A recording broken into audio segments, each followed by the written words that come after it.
Hello everyone, welcome today to Mike's SPSS Tutorial 1.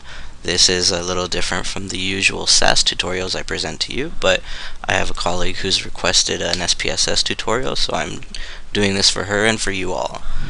Today I'm going to cover just the very basics of the SPSS environment and what you'll be looking at when you're working with SPSS. So here in front of you is SPSS as you would see it when you first open it. You have this dialog that asks you what you would like to do. It's a very simple menu-driven system here that will help you to get started right off the bat. Personally, I don't like to work with it, so I ask not to show this dialog in the future because I like to jump straight into the program. Initially, SPSS will ask you to open a data set, and if you have a SPSS .sav file, you can open up your SPSS dataset and work with it right away. Now, in working with SPSS, most of the time you will be working in this data editor window that has two views. It has this data view, which allows you to see everything like an Excel spreadsheet, and it has this variable view, which allows you to see a listing of all of the variables in your dataset. Now, if you're working with previously created data, obviously this will be a lot more full than this blank, brand new data set that I'm working with here. And you're going to see the names, the type of variable, some labels, hopefully, and the measure of the variable. I'll get into that in a little bit. I just want to call your attention here to the data view and tell you that when you're creating new data sets, you can start inputting your data right away as you're going through it. And SPSS will automatically start filling in this listing of variables for you.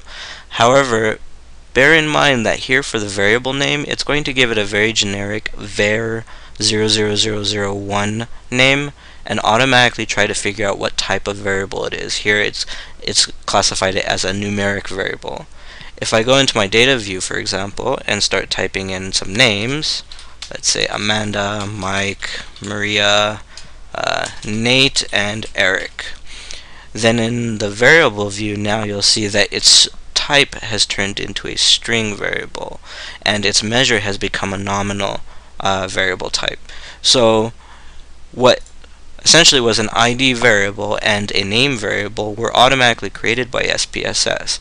And in working with new data, this can be a very powerful way to start inputting data from the get-go. However, bear in mind that when you're doing this, it's not necessarily the cleanest and most efficient way to do it. Sometimes you're going to want to spend a lot more time dealing with the variable view first and specifying exactly what your variable names are and what their labels are, what their types are, and what their measures are. Because when you have a clean data set, one that has all of this information for you, it's going to make working with SPSS a lot more easy for you in the future. And this is one of the primary reasons why most people like to work with SPSS, is because it's so easy. Now, of course, I specified here that it was an ID variable and a name variable. So let's say these were patient records. I could say patient ID and patient, let's say, first name here, so that we knew that these two variables represented the ID and first name. Now, of course, I want to make sure that it's a numeric type for the ID, and a string is just a series of characters or alphabetical values, so that you know exactly what that variable's type is. The reason this becomes important is when you're working with the SPSS and you're doing analyses, obviously you want to work with numeric type variables for statistics that are going to be running on numeric. Let's say like you wanted to get the means of a variable for height or age or something of that nature, you're going to want to make sure that you're running it on a numeric type variable. Whereas if you're doing some kind of categorical system, you want to make sure that you're doing it on a string or some kind of classifying variable. So this is the data, this is the variable view, this is the data view, and it's very simple, very straightforward. Now let's say you wanted to do some very basic frequencies. You can use the menu system up here, edit, view, data, transform, analyze. This is where most of your action with the data is going to happen, and it's mostly going to be with this analyze menu. There's a lot of information to be covered with this menu, and more information will be covered in later tutorials. But for now, for the most basic of tutorial, let's just go ahead and do a analyze descriptive statistics frequencies. And I want to do it on the patient ID and the patient name. Now it's going to be I guess lackluster here. I mean, we're going to have 5 frequencies. We're going to have one coming up each time, so it's not going to be that impressive. But once I've input the variables that I want the frequencies for, I can say OK. And here in a new window now, this new output view, this new output window, we can see our frequencies for our data set have come up. And it's going to say that for well, there's going to be several different tables that will come up. And in the first one, we have the statistics, the sample size, the number of valid values that came up, and the number of missing. Since we only have 5 rows here, or 5 observations, we don't have any missing data. But when you have a larger data set, you should expect to have some missing data, unless it was very cleanly entered or very well taken care of data.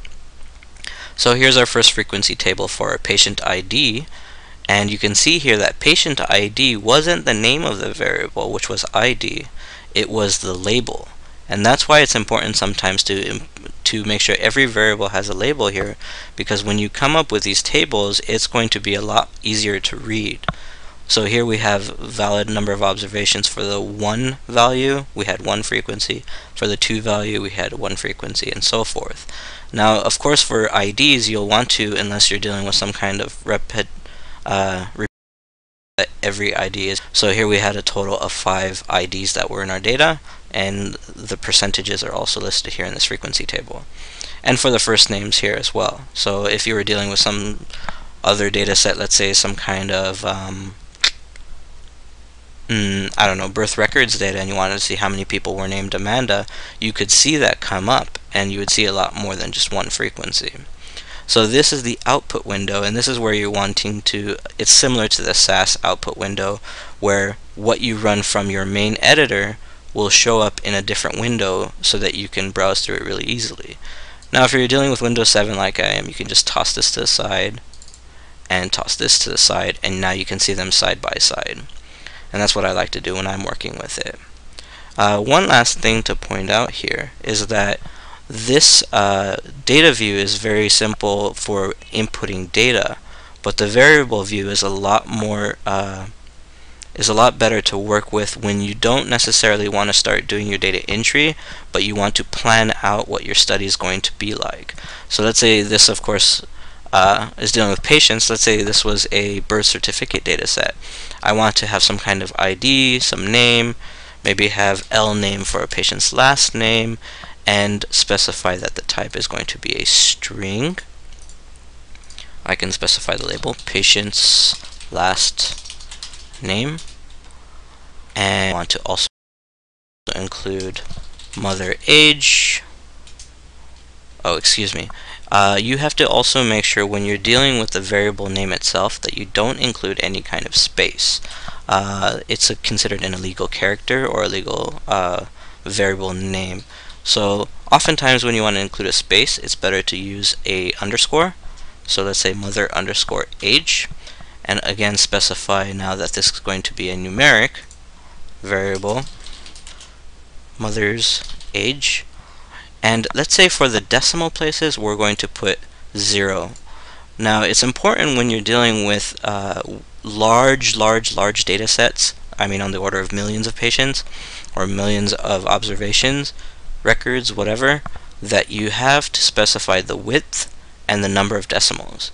This becomes really important in the size of the data set. I mean, sometimes you can have data sets that are on the order of several gigabytes, and you don't necessarily want to deal with such a large data set, because when you're giving it to somebody else to analyze, or if you're getting it in an email or something, it can be really large and it can take up too much space.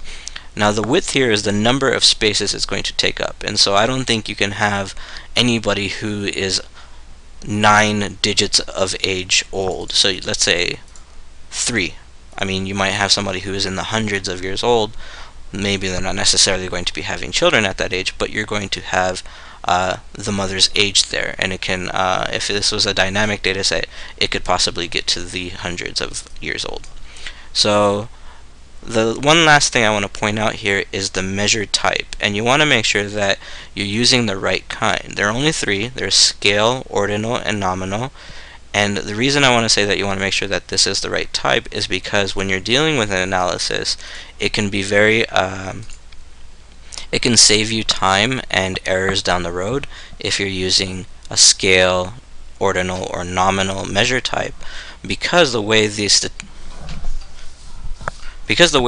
statistics work, you're going to sometimes come up with errors if the measure is incorrect, and it's better just to keep it sorted right away. So that's just a very simple, very straightforward way of looking at SPSS, and hopefully in the future I'll have more videos for you so that you can see, so you can get started in working with it right away. Alright, well, thank you so much and have a good day, and look forward to the next video. Thank you.